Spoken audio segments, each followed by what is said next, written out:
What is the one thing you should focus on in the new year if you want to grow your business, improve your marketing, and make more money?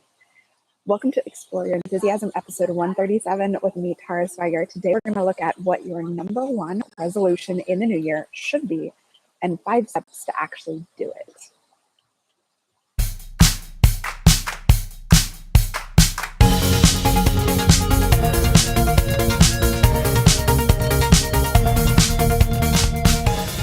Explore Your Enthusiasm with me, Tara Swiger, where we explore the intersection of making art and making money. Welcome. If you're watching the video, then you can see I am not in my studio. I am recording today's episode at a coffee shop in Southern California. It's called the Succulent Cafe. All on these walls behind me are shelves and shelves of succulents. I have a water fountain right next to me, so if you hear something, it's the water fountain. And I wanted to do it out here today so that you guys could enjoy the beautiful view. And how often do I get out of my studio for recording? If you are listening to the audio version, did you know that all of the newest episodes are available on YouTube? I hear from people all the time. They're like, oh, I just found you on YouTube. So you can subscribe to the podcast on iTunes, on Stitcher, on whatever podcast app you use to listen to other podcasts. And or you can subscribe on YouTube and watch it on the videos. The videos are really just what you hear on the podcast, but me talking to the screen, and you can see my studio or wherever I'm traveling to. If you love the episode, any episode, and you're watching on YouTube, give it a thumbs up below the video. And if you are listening on iTunes, leave a review. Those two things help more people find the podcast and enjoy it, and I will just love you forever and appreciate it. So if you want to make one resolution for the new year for your business, I'm going to tell you what it should be. It should be consistency. Make your one resolution in your business this year to become consistent in your marketing, in your listing, in your photography, in the way you communicate with people. Become consistent. Consistency, you've heard me say over and over, is the key to making your marketing more effective and to growing your business. I had planned on podcasting this today, and this morning in the Starship chat, somebody said she saw a lot of growth in her Facebook and Instagram since she became consistent with it. So let's talk about what I mean by consistency. First of all, I do not mean having an account on every tool possible. I don't mean that you need to post 3 times a day to Twitter and Facebook and Instagram and email and Pinterest and all of the places. And I don't mean spending all of your time on social media. What I do mean is consistency is showing up regularly, or as the dictionary says, maintaining a level of performance that doesn't vary in quality. Now, I like that dictionary definition because it points out that it's not about quantity. It's not about how many times you post. It's about maintaining a level of quality when you show up to the places, but showing up regularly, because becoming more regular, showing up more often, is a way of building quality. This is especially true when it comes to anything marketing related. The more often you do it and try it, the easier it becomes. Another Starship captain just told us today that she sent her second ever newsletter, and it was like half as hard as sending her first ever newsletter. So you become better quality-wise as you just get used to doing it. And when you set a schedule for yourself and you stick with it, it's going to become better, which is going to make it more effective, but also just showing up regularly makes it more effective, because that maintaining a level of performance that doesn't vary in quality, that's what builds trust. That's what tells people, oh, I can buy from her and give her my money because she shows up consistently. Like, I know she's here. Me doing this podcast for 2 years has done more to build trust than everything else I had done in my business so far, because I'm here each week. You know, I'm going to be here if you join the Starship, or if you take one of my classes, or if you buy the book. You know, I'm going to deliver it because I show up every week. So consistency builds trust. But the big question every time I talk about consistency is, how do you get consistent? So that's what we're going to talk about today. I've got 5 steps that are going to get you more consistent, regular, and quality in your marketing. So number 1, get specific. And we're going to go through each of these in more detail. So get specific, pick a target that's reasonable. Build a habit. We'll talk about how to build that habit. Focus on addition, not subtraction. And then track what works and do more of it. So get specific. What do I mean by that? I don't want you to decide that your resolution for your business this year is to get more consistent.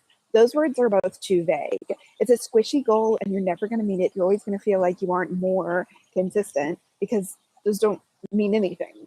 So you need to be super specific and define what tools you'll use, how often you'll use each tool, and what kinds of things you post. Now, this is part of what's in your marketing plan, which you can make your marketing plan with my book, Market Yourself. It's at swiger.com/book if you want a signed copy. But these questions, what tool you'll use, how often you'll use it, and what you're going to post, is key to being able to show up regularly. Nobody becomes consistent just with posting whenever they want, and it just happens that they always do it consistently. Making a plan and then implementing it is how you're going to get there. Also, being specific lets you know, am I reaching this? Am I falling off from this? Oh, I said I'd post 3 times a week and I've only posted twice. That means I need to get on it. Okay? So you want to get really specific about the tools, how often, and what you're going to post. The second thing you're going to do to get consistent is to pick a doable target. So if you currently don't send any emails, don't try to jump into twice a week emails. Every new tool you use is going to require a warming up period where you figure out what you're doing and what kind of content you're posting, and then you find a place for it in your schedule. So if you pick a target that's too ambitious, you're going to be disappointed every time you don't make it. But if you pick something doable, you'll build momentum and confidence, which will make it easier for you to post consistently. Remember, we're going for progress over perfection. I'd rather you post consistently 3 times a week to Instagram than try to post daily and feel bad every time you don't post on a day. Now, over time, you'll get better and better at it.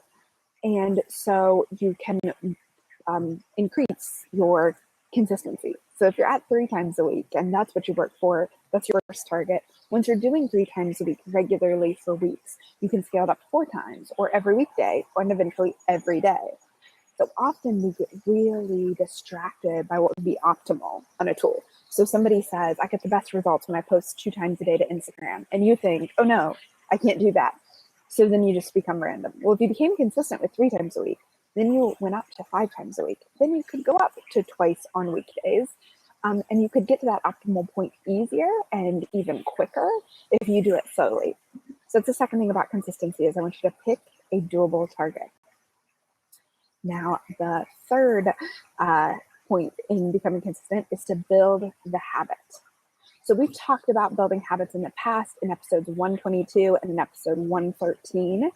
The easiest way to build a new habit is to tie it to a triggering event. So perhaps you sit down and you Instagram with your morning coffee, or you brush your teeth right after you get out of bed. The triggering event doesn't even have to make sense. Like, it doesn't have to be related to the thing you're doing. It just has to be something you already do regularly. Like, you don't need to make the habit to do this new thing all the time. So in Charles Duhigg's book, The Power of Habit, he talks about the habit cycle, the pathway that your brain needs to make a habit. It starts with a trigger. So you tie your new action to the trigger, and then you follow up that new action with a reward. The reward immediately following that new activity is a way of training yourself in the same way you train a dog, right? When my dog sits, I give him a treat. The minute he sits in the beginning, and then I make him wait longer and longer to learn stay. But as soon as he's doing it, he's getting a reward, and that's training him to keep doing it. The same is true for you. So if your brain is going to associate the reward with the activity, with the habit you're forming, and it'll slowly start to want to do the new activity because it's associated with that reward and it feels good. Like, the activity itself starts to feel good in the same way the reward feels good. So one of my own best examples of this is actually something I would not have thought of, but it works really well. And that's when I wanted to run and work out regularly, when I wanted to start that habit. The triggering event is waking up and not walking my dogs and I have on my workout clothes. Now, their eagerness to use the bathroom is motivation to get dressed quickly. They won't let me dilly-dally. So I immediately get dressed in my workout clothes, I walk them, I go for my run or I go to the gym. And then my reward took me a while to find, but what I landed on is at my favorite playlist. I only listen to my favorite playlist, which now is titled Running, when I'm running or working out. I don't let myself listen to it any other time, and it's all music that makes me feel good. It's my favorite like pump up songs, or my little brothers call them the get hype songs. So I only let myself listen to that playlist and those songs when I'm working out, when I'm running. Often I will go running and work out, like just because I want to hear the music. I know it sounds crazy, but it totally works, and that's the reward that works for me. So you need to find your triggering event, and then you need to find your word. There is a worksheet that goes with this episode that will walk you through all of these steps. You can get it for free when you go to taraswiger.com/podcast137. The number is 137 after podcast. There'll be a form. If you scroll down to the bottom of that, you'll see the video there. You'll see the background, and then you will see a worksheet or a sign-up box. You put your name and your email address in there, and we will email you that, both the transcript and the worksheet, so you can figure this habit cycle out for yourself and for the thing you want to become consistent with. Okay, now the fourth thing is addition, not subtraction. And I actually got this from, I don't know where, but the best advice I ever heard, somebody was talking about going vegetarian, and it applies to our businesses, and that's to focus on addition, not subtraction. So instead of thinking about what you want to stop doing, what you want to cut out of your life, instead focus on all the things you're going to add to your life. And the new good things crowd out the things you're trying to get rid of. So if you waste hours every day on Pinterest, fill those hours with creating your own content and your own business stuff. And they will crowd out the things you don't want to do. So focus on addition, not subtraction. No resolutions that say you'll stop doing stuff. Unless you're smoking, there is nothing that you need to totally cut out that can't just be crowded out by something else. So the fifth point is to track what works and do more of it. So you need to pay attention to whatever you're becoming consistent with and look at the results. Now you can track sales, like my sales were here, and then I started doing Instagram 5 times a week and my sales got to be here. That might be it, but you have a lot of variables that go into sales. So instead, you can track the click-throughs you get from your, say, Instagram profile, or the people you have that say they found you on Instagram. So that was the way that I tracked my Periscope effectiveness when I did Periscope all the time, is how many people would say, oh, I found you on Periscope, and then I bought X, Y, and Z when I asked them how they found me. So you can track it that way. You can track it by just how many people click on your links. If you did get 100 people a week clicking on your Instagram link, and then you started doing it every day instead of once every 2 weeks, you're going to see an increase in how many people click on your links. You can also track things like followers. Now, followers are not our aim when we're building our business. Our aim is sales. So you want to then see if you're moving those followers into actual sales. So the same thing is true of your email list. That is a thing a lot of you I know want to become more consistent with in the new year. Track your opens and your click-throughs, and then to a smaller degree, your sell-throughs, the people who click through and buy. So as your list grows, you'll get more sales, but it should stay around the same percentage. So you just want to look like, is this email I became consistent with? Give it a while. Give it 3 months, 6 months, and look at what are my sales now compared to then. Now, the reason why I said tracking your sales is a little more diffuse is because there are so many variables that go into it. For example, if you become consistent with Instagram and you start sending an email list or an email every month, and you never did that before, and you start, regularly commenting on your buyer's Instagram accounts, all of those things are going to impact your sales. You won't be able to tell which is which, but you can see what tools you're now getting more communication on, more replies on, and then more click-throughs to your website. And you may see, oh, that definitely is impacting my sale. So I want you to look at what you want to become more consistent about. So what specifically will you do? Is that a reasonable place to start? Is it a doable target? What triggering event can you tie it to? And what reward? Now you can use the worksheet that I made for you in this episode. Just go to taraswiger.com/podcast137. It's a totally free download. You just put in your email address. We'll email it to you. And when you do figure it out, you decide what to become consistent with, I want you to tell me. Tell me on Instagram, use the hashtag in your post, explore your enthusiasm, or just come comment on mine. Or if you're watching this on YouTube, leave a comment below. Tell me, what are you going to become more consistent about in the new year? I wish you a happy holidays and a happy new year, and I will see you next week.